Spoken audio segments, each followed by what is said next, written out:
প্রিয় শিক্ষার্থীরা, আশা করি সবাই ভালো আছো। ভালো থাকো সবসময়, এই কামনাই করি। আমি মোহাম্মদ আলমগীর হোসেন মজুমদার এমএসসি। আজকের গণিত ক্লাসে সবাইকে স্বাগতম। আশা করি ভিডিওটি প্রথম থেকে শেষ পর্যন্ত দেখবে এবং অবশ্যই আমার চ্যানেলটি সাবস্ক্রাইব করে রাখবে এবং পাশে থাকা বেল আইকনটি বাজিয়ে দিবে যাতে পরবর্তী ভিডিও আপলোড দেওয়ার সাথে সাথে তুমি পেতে পারো। তো চলো তাহলে শুরু করি আজকের ক্লাস। তো দেখো, আমরা অষ্টম শ্রেণীর ৬.২ এর ১৩ নং প্রশ্ন সমাধান করব। 5 বছর পূর্বে পিতা পুত্রের বয়সের অনুপাত 3:1, 15 বছর পর পিতা পুত্রের বয়সের অনুপাত 2:1। পিতা পুত্রের বর্তমান বয়স কত? আমাদেরকে 5 বছর পূর্বের এবং 15 বছর পরের দুটি অনুপাত দেওয়া আছে।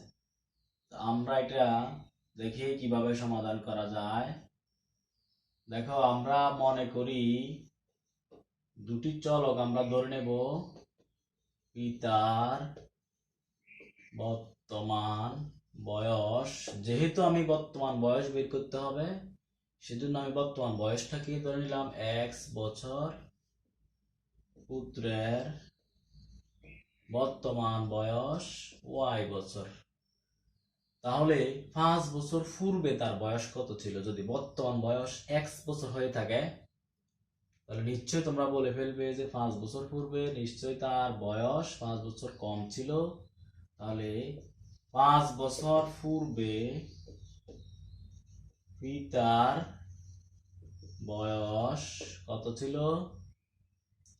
অবশ্যই আগে বর্তমান যেটা ছিল এটা থেকে 5 বছর কমে যাবে, এত বছর। অনুরূপে 5 বছর পূর্বে পুত্রের বয়স y-5 বছর। তাহলে দেখো, 5 বছর পূর্বে দুজনের বয়স ছিল x-3, x-5, y-5। তাহলে তাদের অনুপাত অর্থাৎ পিতা 3, পুত্র 1। তো পিতা হচ্ছে x-5, পুত্র হচ্ছে y-5। সুতরাং আমরা কি লিখতে পারি? এই যে পিতার বয়স অনুপাত পুত্রের বয়স ইকুয়াল টু আমরা লিখতে পারি, এখানে পিতা পুত্রের বয়সের অনুপাত 3:1। তাহলে পিতা অনুপাত পুত্র সমান পিতা অনুপাত পুত্র। তাহলে আমরা জানি যে অনুপাত অর্থ হচ্ছে এক ধরনের ভাগ। তাহলে আমরা অনুপাতকে ভাগাকারে লিখতে পারি। এখানেও দেখো, অনুপাতকে আমরা ভাগাকারে লিখতে পারি। তো এটাকে আমরা একটু ক্যালকুলেশন করার চেষ্টা করব। দেখো, আশা করি একটু বুঝতে পারছো। যেহেতু আমাদেরকে বর্তমান বয়সটাই বের করতে হবে, সেজন্য আমরা বর্তমান বয়সটা ধরে নিলাম x বছর, পুত্রের বর্তমান বয়স y বছর। তো 5 বছর পূর্বে বয়স হচ্ছে x-5, 5 বছর পূর্বে পুত্রের বয়স y-5। তাহলে এই পিতার বয়সের অনুপাত ইনটু পুত্রের বয়সের অনুপাত ইকুয়াল টু হচ্ছে 3:1, অর্থাৎ পিতার পুত্রের বয়সের অনুপাত হচ্ছে 3:1। আমরা এখন এখান থেকে দেখো, আমরা আর গুণন করে নেই। এই দেখো, আমরা আর গুণন আগে থেকেই জানি, x-5 কে 1 দ্বারা গুণ করব, তাহলে x-5। যেহেতু 1 দ্বারা গুণ করলে মানের কোনো পরিবর্তন হবে না, আর এটাকে তুমি এটা দ্বারা গুণ করো, 3y-15। তাহলে আশা করি বুঝতে পারছো। এখন এখান থেকে আমি যদি x টাকে আলাদা করে ফেলি, x সমান -5টা ওদিকে নিয়ে গেলে কি হবে? অবশ্যই +5 হয়ে যাবে। সুতরাং x সমান আমরা কি লিখতে পারি? 3y-15 থেকে 5 বাদ দিলে আমরা পেয়ে যাব 10। এটাকে আমি যদি 1 নং বলি, পরের অংশে ছিল আমাদের 15 বছর পরে। 15 বছর পর পিতা পুত্রের বয়স অনুপাত 2:1। আমরা এখন 15 বছর পরে চলে যাব। তাহলে 15 বছর পরে আমার বয়স এখন যা ছিল তার সাথে 15 বছর যোগ হবে। তোমরা ভালোভাবে বুঝতে পারতেছ। তাহলে 15 বছর পর পিতার বয়স অবশ্যই x+15 হবে, কারণ পিতার বর্তমান বয়স হচ্ছে x বছর। 15 বছর পরে x+15 হবে। অনুরূপে 15 বছর পর পুত্রের বয়স অবশ্যই y+15। নিশ্চয়ই বুঝতে পারছো। তাহলে তাদের যে পিতার বয়স এবং পুত্রের বয়সের অনুপাত ছিল পিতার বয়স হচ্ছে এক্স প্লাস 15। যদি আমি অনুপাত আকারে প্রকাশ করি তাহলে অনুপাত ওয়াই প্লাস 15 ইকুয়াল টু 2:1। অর্থাৎ পিতা এবং পুত্রের বয়স অনুপাত দেওয়া আছে 2:1। তাহলে আমি লিখতে পারি এক্স প্লাস 15 অনুপাত ওয়াই প্লাস 15 ইকুয়াল টু 2:1। আবারও অনুপাতকে আমি ভাগ আকারে প্রকাশ করতে পারি 15 ইকুয়াল টু ডিভাইডেড বাই 1। আবারও আমি যদি আর গুণন করে দেই, দেখো 1 দ্বারা গুণ করলে মানের পরিবর্তন হবে না, ইকুয়াল টু 2 দ্বারা গুণ করলে 2y প্লাস 30। এখন দেখো আমি যেহেতু x এবং y এর মান নির্ধারণ করব, যেহেতু পিতা ও পুত্রের বর্তমান বয়স x এবং y বছর, আমরা x এবং y এর মান নির্ণয় করার চেষ্টা করব। তো সেক্ষেত্রে আমার হাতে x এর মানটা অলরেডি এখানে আছে 3y minus 10। আমি x এর মানটা 3y minus 10 বসিয়ে দিতে পারি plus 15 equal to 2y plus 30। তো দেখো 3y সহজেই হয়ে যাচ্ছে অঙ্কটা। এই 15 থেকে 10 বিয়োগ করে দিলে থাকবে 5 ইকুয়াল এখানে 2y প্লাস 30। তো দেখো আমরা খুব সহজেই করে ফেলবো 3y এবং 2y। আমরা y গুলোকে একসাথে নিয়ে আসবো, যেহেতু আমি y এর মানটা বের করতে চাচ্ছি। তাহলে 3y minus 2y ইকুয়াল এখানে ছিল 35। আমি যদি ওই পাশে নিয়ে যাই তাহলে 30 মাইনাস 5 হয়ে যাবে, যেহেতু 5 এখানে প্লাস ছিল, এদিকে আসলে মাইনাস 5 হয়ে যাবে। তাহলে 3y minus 2y হচ্ছে y ইকুয়াল টু 30 মাইনাস 5 হচ্ছে অবশ্যই 25। তাহলে বন্ধুরা বুঝতে পারছো আশা করি। আমরা y এর মান পেয়ে গেলাম।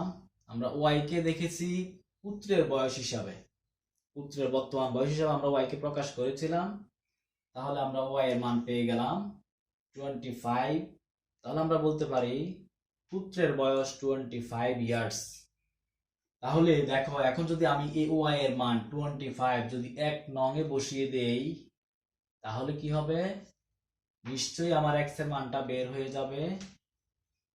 তো আশা করি খুব সহজেই বুঝতে পারবে। খুব মজার একটি অঙ্ক। তোমাদের পিতা এবং পুত্রের বয়সের যে পরিমাপ তুমি যদি নির্ণয় করতে হয় কোনোভাবে, তাহলে অবশ্যই নির্ণয় করবে এভাবে। তো দেখো y এর মান 1 নং এ বসাই। 1 নং হচ্ছে x সমান 3 গুণন y এর মান হচ্ছে 25 মাইনাস 10। তাহলে 3×25 আমরা জানি 75 মাইনাস 10, তাহলে 65। তাহলে পিতার বয়স আমরা পেয়ে গেলাম, যেহেতু পিতার বর্তমান বয়স x বছর, তাহলে আমরা বলতে পারি পিতার বর্তমান বয়স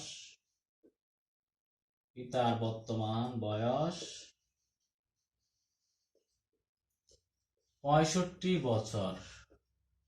পুত্রের বর্তমান বয়স আমরা আগেই বের করে ফেলেছি, বর্তমান বয়স 25 বছর। তাহলে আশা করি বুঝতে পারছো। আমরা তাহলে পরের অঙ্কটি দেখব। তো দেখো তাহলে আমরা 14 নাম্বার অঙ্কটি একটু দেখি। কোন ভগ্নাংশের লবের সাথে 5 যোগ করলে এর মান 2 হয় এবং হর থেকে 1 বিয়োগ করলে এর মান হয় 1। তাহলে ভগ্নাংশটি কত? দেখো আমরা এটা কিভাবে সমাধান করে ফেলবো খুব শর্টকাটে। আমরা যেহেতু হর এবং লব আমাদের ভগ্নাংশ কিছুই এখানে জানা নেই, তাহলে আমরা মনে করি হর যদি x হয়, লব y, তাহলে ভগ্নাংশটি হবে y বাই x। ভগ্নাংশটি হবে, যেহেতু হর x লব y, তাহলে ভগ্নাংশটি অবশ্যই y বাই x। হর x লব y, যে আমরা জানি হর নিচে থাকে লব উপরে থাকে। তাহলে আমাদের শর্তে বলছে দুটি শর্ত। প্রথম শর্ত হচ্ছে লবের সাথে 5 যোগ করতে হবে। তো লব কত? এখানে নিশ্চয়ই y। তো লবের সাথে 5 যোগ করলে ভগ্নাংশ হবে 2। অর্থাৎ প্রথম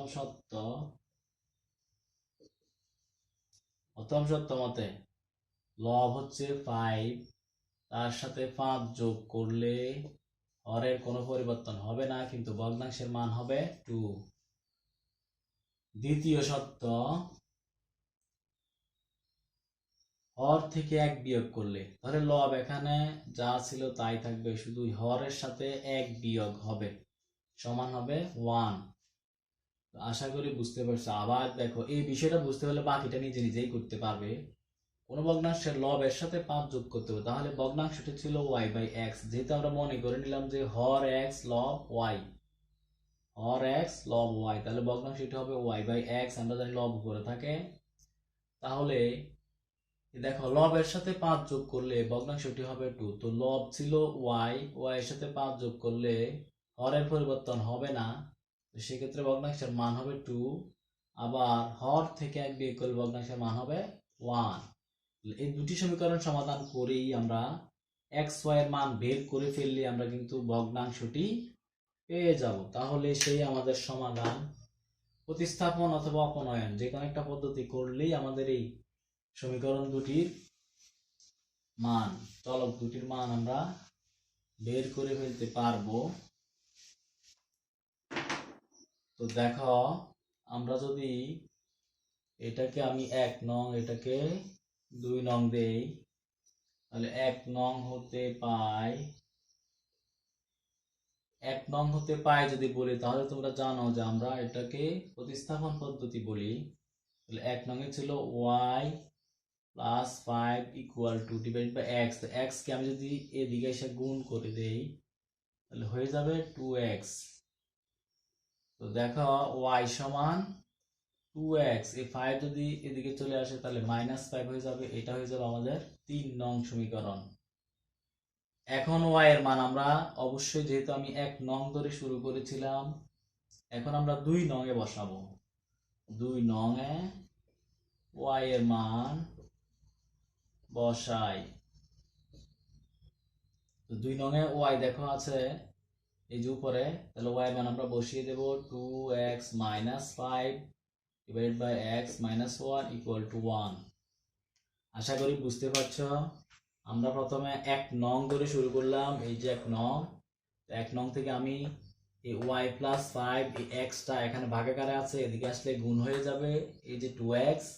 তাহলে আমি yটাকে রেখে আমি 5টাকে আমি এদিকে নিয়ে আসলাম, তাহলে এখানে ছিল প্লাস, এদিকে এসে মাইনাস হয়ে গেল। যেহেতু y এর মানটা আমরা পেয়ে গেলাম, এটা আমি 3 নং দিয়ে দিলাম। এই y এর মানটি আমি 2 নং এ বসিয়ে দেব। দেখো 2 নং এ y এর মানটি 2x - 5, এই যে y এর মানটি আমি বসিয়ে দিলাম 2x - 5 x - 1 ইকুয়াল টু 1। এখন দেখো আমরা এখন কি করতে পারি, আবারও আমরা এটাকে আর গুণন করতে পারি ইকুয়াল টু x - 1। যেহেতু এটা 1 দ্বারা এটাকে গুণ করলে এটাই হবে, তাহলে আমরা চলকগুলো আলাদা করে ফেলবো। এখানে চলক হচ্ছে 2x আর হচ্ছে x, তাহলে x এদিকে এসে মাইনাস হয়ে যাবে, এদিকে -1, আর 5 প্লাস মাইনাস 3 দিকে এদিকে এসে প্লাস হয়ে যাবে। তাহলে 2x থেকে x বিয়োগ করলে অবশ্যই x থাকে ইকুয়াল টু 5 প্লাস আর 5 -1 যোগ বিয়োগ করলে আমরা জানি 4 থাকবে। তাহলে x এর মান আমরা পেয়ে গেলাম। এখন x এর মান অবশ্যই তোমরা বুঝতে পারতেছো আমরা কত নং এ বসাবো। x এর মান 3 নং এ বসাই। তো 3 নংটি আমাদের কি ছিল, y সমান 2 ইনটু x এর মান হচ্ছে 4 - 5, তাহলে 4 দুগুণে 8 মাইনাস হচ্ছে 5, তো থাকলো কত, অবশ্যই 3। তাহলে দেখো আমরা y এর মান পেয়ে গেলাম। তাহলে ভগ্নাংশটি আমরা লিখে ফেলতে পারি। ভগ্নাংশটি যেহেতু y ছিল লব, তাহলে লব হচ্ছে 3 আর হর হচ্ছে 4। তাহলে আশা করি বুঝতে পারছো। আমরা পরের অঙ্কটা দেখি।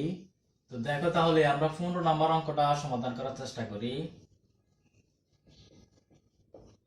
কোন প্রকৃত ভগ্নাংশের হর লবের যোগফল হচ্ছে 14 বিয়োগফল 8, ভগ্নাংশটি কত? আমরা জানি প্রকৃত ভগ্নাংশ হচ্ছে যে ভগ্নাংশের হর বড় লব ছোট। আমরা আবারও মনে করে নেব হর x লব y, সুতরাং ভগ্নাংশটি অবশ্যই y বাই x, যেহেতু লব y হর x, তাহলে ভগ্নাংশটি y বাই x। তো সত্য বলছে কি হর লবের যোগফল 14। তো যোগফল আমরা বুঝতে পারতেছি, হর হচ্ছে x, লব হচ্ছে y, তাহলে যোগফল x প্লাস y সমান সমান 14, আর বিয়োগফল হচ্ছে 8। তো বিয়োগফল মানে আমরা বুঝতে পারতেছি x মাইনাস y সমান 8। এটাকে আমরা 1 নং, এটাকে 2 নং ধরবো। এটাকে আমরা যোগফল না লিখে আমরা সত্যমতে লিখতে পারি। সত্যমতে যোগফল হচ্ছে 14, বিয়োগফল 8। তাহলে আমরা এই দুটি সমীকরণের সমাধান করেই কিন্তু আমরা করে ফেলতে পারবো। তো দেখো, আমরা আশা করি তোমরা নিজেরাই পারবে। এরপর আমি করিয়ে দিচ্ছি, যেহেতু এখানে মাইনাস ওয়াই প্লাস ওয়াই আছে, আমি যদি এটাকে সরাসরি যোগ করে দেই তাহলেই কিন্তু x এর মান বেরিয়ে যাবে 1 নং প্লাস 2 নং। দেখো 1 নং হচ্ছে x প্লাস ওয়াই সমান 14, x মাইনাস ওয়াই সমান 8। তাহলে দেখো, আমরা যদি যোগ করি তাহলে x x এ 2x, এই minus y plus y cancel, 14 আর 8 হচ্ছে অবশ্যই 22। সুতরাং আমরা লিখতে পারি x equal to 22/2। তাহলে যদি আমি কাটাকাটি করি তাহলে হচ্ছে 11। তাহলে x এর মান পেয়ে গেলাম। এই মানটাই আমরা 1 নং এ বসিয়ে দেব, তাহলে আমরা পেয়ে যাব কাঙ্ক্ষিত y এর মান। তো দেখো x equal to 11 1 নং এ বসাই। 1 নং হচ্ছে x, এই x এর পরিবর্তে বসবে 11 প্লাস y সমান 14। তাহলে আমরা y সমান কি লিখতে পারি? 11 এখানে প্লাস ছিল, এদিকে চলে আসবে মাইনাস হয়ে যাবে। 14 মাইনাস 11, তো 14 মাইনাস 11 কত থাকে? অবশ্যই 3 থাকে। তো আশা করি বুঝতে পারছো। তাহলে আমরা ভগ্নাংশটি কি লিখতে পারি?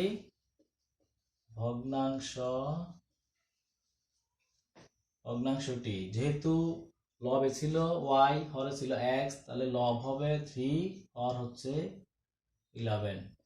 তাহলে হর যেহেতু বড়, অবশ্যই আমরা দেখেই বুঝতে পারবো যে এটি একটি প্রকৃত ভগ্নাংশ। তো আশা করি এভাবেই তোমরা সমাধানগুলো করার চেষ্টা করবে। তো আশা করি আজকের ক্লাস ভালো লেগেছে। তো দেখো, তাহলে আমি আজকে যে অঙ্কগুলো সমাধান করিয়েছি ঠিক অনুরূপ কিছু অঙ্ক আমাদের বইতে আছে। আমাদের যেই 16 নাম্বার অঙ্কটা আছে, 16 নাম্বার অঙ্ক এবং উদাহরণ 3, 4, 5, এগুলো তোমরা নিজে নিজে চেষ্টা করবে। নিশ্চয়ই একই নিয়মে একটা অঙ্ক করার পর আর বাকি অঙ্কগুলো কিছু এই নিয়মে যেগুলো আছে এগুলো নিজে করতে হয়, তাহলেই আমার যে নিয়মটা আমি করলাম এটা অবশ্যই কি হয়ে যাবে, আমার পাকাপোক্ত হবে। তো শিক্ষার্থীরা, আশা করি আজকের ক্লাসটি ভালো লেগেছে। যদি ভালো লাগে অবশ্যই বন্ধুদের সাথে শেয়ার করবে। দেখা হবে নতুন কোনো ভিডিও নিয়ে। সে পর্যন্ত ভালো থাকো। আল্লাহ হাফেজ।